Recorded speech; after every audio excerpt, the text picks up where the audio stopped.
10 नवंबर 2025। ये तारीख अब इतिहास में दर्ज हो चुकी है। एक ऐसी शाम जो बिल्कुल आम शुरू हुई थी, लेकिन खत्म हुई भारत की राजधानी के दिल में हुए एक भयानक धमाके के साथ। तो चलिए आज इस पूरी घटना और उसके बाद हुई जांच की हर एक परत को समझने की कोशिश करते हैं।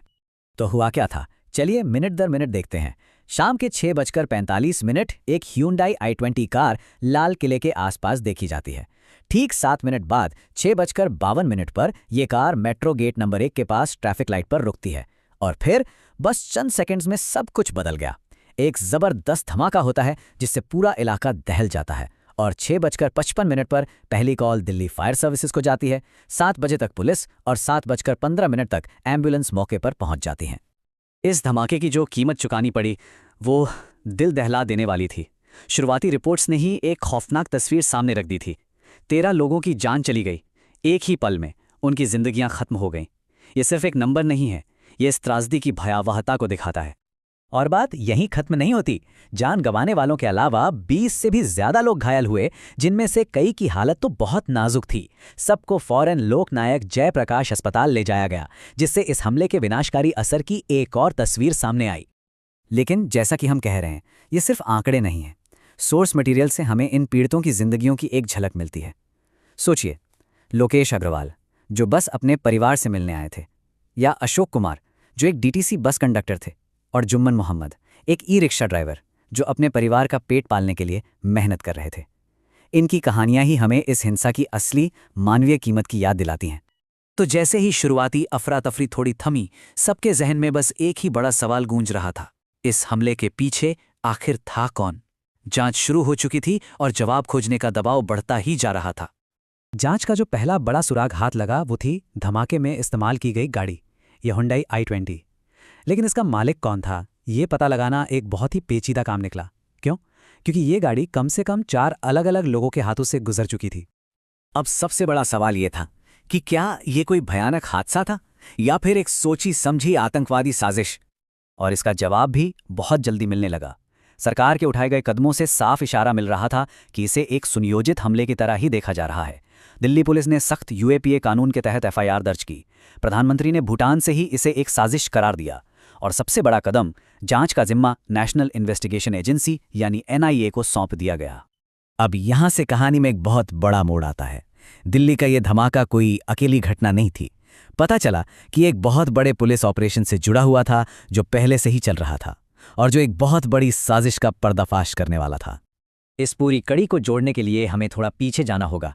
कश्मीर, श्रीनगर में जैश ए मोहम्मद के कुछ पोस्टरों की जांच करते करते पुलिस डॉक्टर आदिल मजीद रादर तक पहुंची।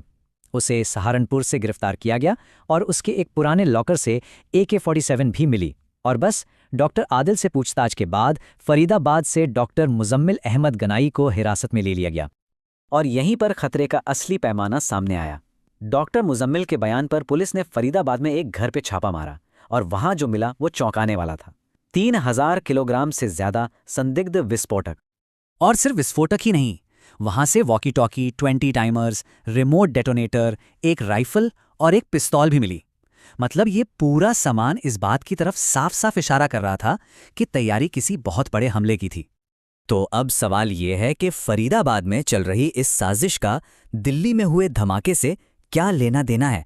और इसका जवाब है एक शख्स। द इंडियन एक्सप्रेस में छपे पुलिस सूत्रों के मुताबिक ये किसी एक आदमी का काम नहीं था। ये कम से कम 4 डॉक्टरों का एक पूरा नेटवर्क था। डॉक्टर आदिल और डॉक्टर मुजम्मिल तो पकड़े ही गए थे, लखनऊ से एक महिला डॉक्टर को भी गिरफ्तार किया गया। लेकिन एक चौथा डॉक्टर उमर नबी अपने साथियों की गिरफ्तारी के बाद से ही गायब था। और अब जब सेल के 3 लोग पुलिस की हिरासत में थे, तो जांच एजेंसियों का पूरा ध्यान इस चौथे सदस्य डॉक्टर उमर नबी को ढूंढने पर लग गया। वहीं अब दिल्ली धमाके का मुख्य संदिग्ध माना जा रहा है। और डॉक्टर नबी को इस हमले से सीधे सीधे जोड़ने वाला सबसे बड़ा सबूत वही कार है। हिंदुस्तान टाइम्स की रिपोर्ट के मुताबिक पुलिस सूत्रों ने बताया है कि धमाके में इस्तेमाल हुई Hyundai i20 आखिरी बार उमर के पास ही थी और धमाके से ठीक पहले वही उसे चला रहा था। अब यहीं से एक नई थ्योरी सामने आती है, जिसे पैनिक बॉम्बिंग थ्योरी कहा जा रहा है। मतलब ये कि शायद ये धमाका पहले से प्लान नहीं था, बल्कि घबराहट में उठाया गया एक कदम था। शुरुआती जांच में यह भी पता चला कि दिल्ली में इस्तेमाल हुआ विस्फोटक और फरीदाबाद में मिला विस्फोटक एक जैसा ही था। पुलिस सूत्रों का मानना है कि जैसे ही डॉक्टर नबी को यह खबर मिली कि उसके साथी पकड़े जा चुके हैं, वो बुरी तरह घबरा गया। शायद इसीलिए उसने जल्दबाजी में जैसे तैसे बनाए गए बम को ब्लास्ट कर दिया। तो ये पैनिक बॉम्बिंग की थ्योरी दिल्ली ब्लास्ट की एक वजह तो बताती है, लेकिन साथ ही उस बड़ी साजिश पर और भी बड़े सवाल खड़े कर देती है जिसे नाकाम किया गया। और यहीं से जांच से परे कुछ और सवाल भी खड़े होते हैं जिनके जवाब मिलना अभी बाकी हैं। देखिए, ऐसी किसी भी त्रासदी के बाद ये बहुत ज़रूरी हो जाता है कि गलत सूचनाओं और समाज को बांटने वाली बातों से बचा जाए। सोर्स मटेरियल भी यही कहता है कि रेटिंग्स के लिए सनसनी फैलाने वाले मीडिया, सोशल मीडिया पर नफरत फैलाने वाले ट्रोल्स और हर तरह की बेबुनियाद कॉन्स्पिरेसी थ्योरी से दूर रहना कितना अहम है। और आखिर में वो एक सवाल जो सबसे ज़्यादा परेशान करता है, वो है जवाबदेही का सवाल। आखिर 3000 किलोग्राम विस्फोटक देश के अंदर आया कैसे और राजधानी के इतने करीब फरीदाबाद तक पहुंचा कैसे? ये एक ऐसा सवाल है जिसका जवाब मिलना ही चाहिए और जो इस जांच के खत्म होने के बाद भी लंबे समय तक पूछा जाता रहेगा।